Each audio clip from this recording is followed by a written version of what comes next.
Halo, selamat bertemu kembali dengan saya Hendra Kusuma pada kuliah rangkaian analog Departemen Teknik Elektro ITS Surabaya. Pada video pembelajaran kali ini kita akan membahas tentang op-amp keyboard encoder, di mana ini merupakan suatu ide bagaimana op-amp bisa kita manfaatkan sebagai encoder ya. Seperti kita ketahui, rangkaian encoder adalah rangkaian pengkode ya. Biasanya digunakan untuk mengurangi jumlah input ya. Jadi pada keyboard encoder ini umumnya memang digital ya, tetapi di dalam hal ini kita ingin menunjukkan bahwa op-amp juga bisa digunakan sebagai keyboard encoder, sebagai analog keyboard encoder. Pada digital keyboard encoder, sebagai contoh IC 74148, itu inputnya ada 8 key. Ya, biasanya inputnya itu kelipatan dari 2 pangkat 1, biasanya 2 pangkat 2, paling kecil ya 4, terus 2 pangkat 3, 8, 2 pangkat 4, 16. Nah, outputnya itu hanya untuk 8 input, outputnya hanya 3 ya, sehingga lebih sederhana karena jika 8 input ini tidak dimasukkan ke encoder maka dia butuh pin atau terminal sebanyak 8, tetapi dengan encoder direduksi menjadi 3 ya. Nah, pada keyboard encoder ini idenya serupa tetapi outputnya analog, sehingga ketika setiap key ini ditekan maka dia akan mengeluarkan suatu tegangan analog yang sesuai ya dengan key yang ditekan dan berbanding linier ya, berbanding linier. Nah, juga ada biasanya setiap kenaikan itu sama ya, konstan. Jadi misalkan key 1 ditekan menghasilkan 10 mV, maka key 2 ditekan misalkan juga menghasilkan 20 mV, maka key 3 akan menghasilkan 30 mV dan seterusnya. Ya, dengan demikian sekali lagi menghemat dari 16 input menjadi hanya 1 output dan analog sesuai ya. Dengan memang op-amp digunakan untuk analog ya. Nah, rangkaian ini diambil dari buku Design of Analog Filter dari Schaumann R dan Van Valkenburg, copyright 2001 Oxford University Press. Ya. Nah, kita disuruh membuktikan ya bahwa V2 sama dengan minus N per 16 V1, di mana N itu adalah keypad ya, keypad 1 sampai 16 harganya ya. Jadi kalau key 1 ditekan, N-nya 1 dan seterusnya ya. Nah, adapun layout dari keypad itu seperti biasa ya, matrix keyboard ya.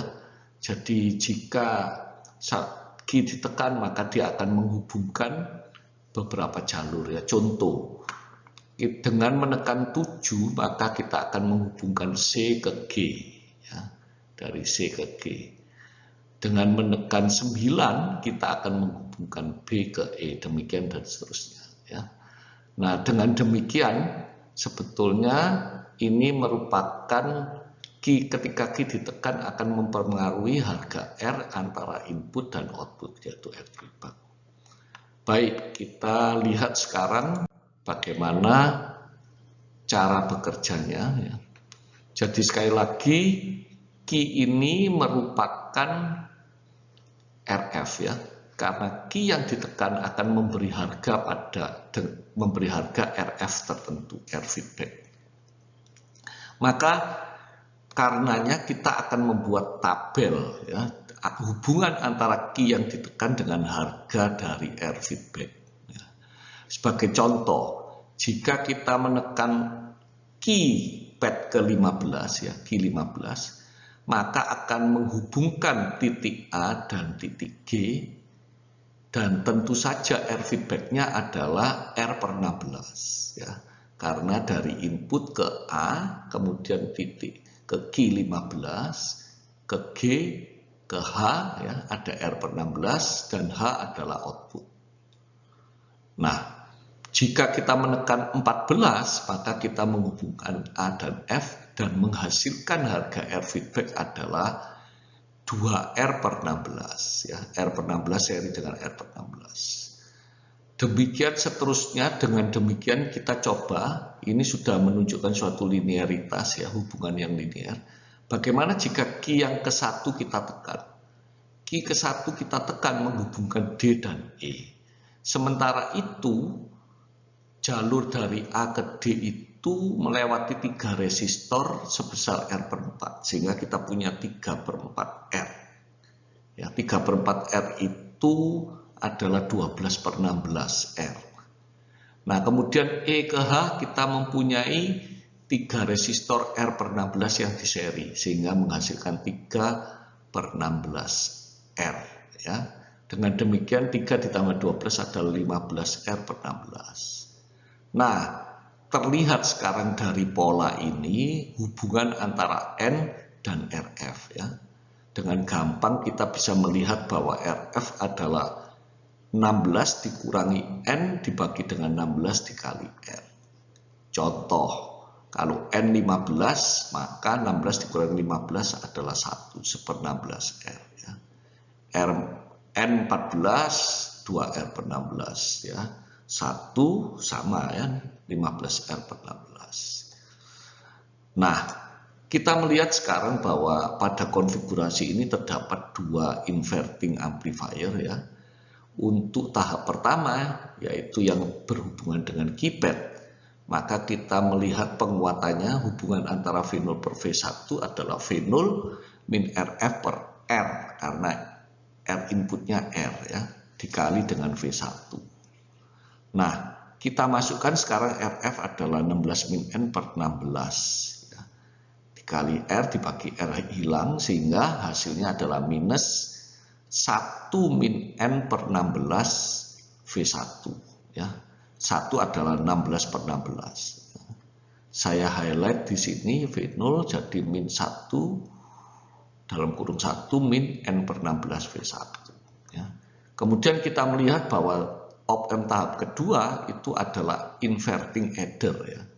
Inverting adder di mana outputnya V2 merupakan min R per R V0, ya, dan min R per R V1, ya.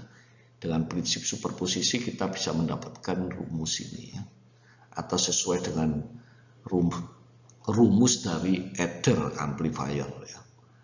Nah, kita masukkan sekarang bahwa min R per R V0, V0 adalah min 1, min R per R itu 1, ya, min V0 adalah min jadi 1 min N per 16 V1 dikurangi V1, ya. 1 V1 kurangi V1 hilang. Jadi sekarang kita dapatkan V2 min N per 16 V1.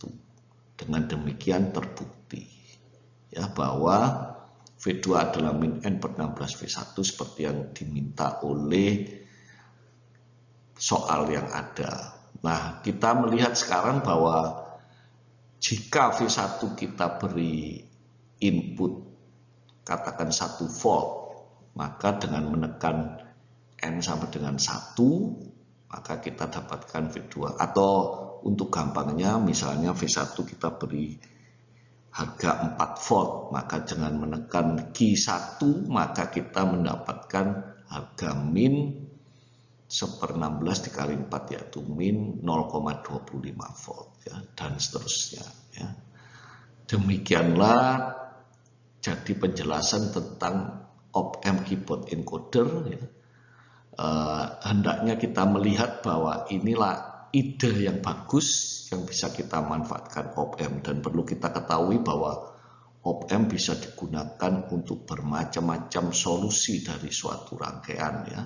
Suatu permasalahan, ya, rangkaian untuk solusi suatu permasalahan. Tergantung kreativitas kita, dan tentu saja dibutuhkan jam terbang untuk belajar op-amp ini sehingga kita bisa menjadi semakin kreatif dan mampu memanfaatkan op-amp menjadi solusi dari beberapa permasalahan. Baiklah, demikian tentang pembahasan tentang analog keyboard encoder. Jika Anda menyukai dan tidak keberatan, silakan share dan subscribe. Terima kasih, sampai bertemu pada video pembelajaran yang lain.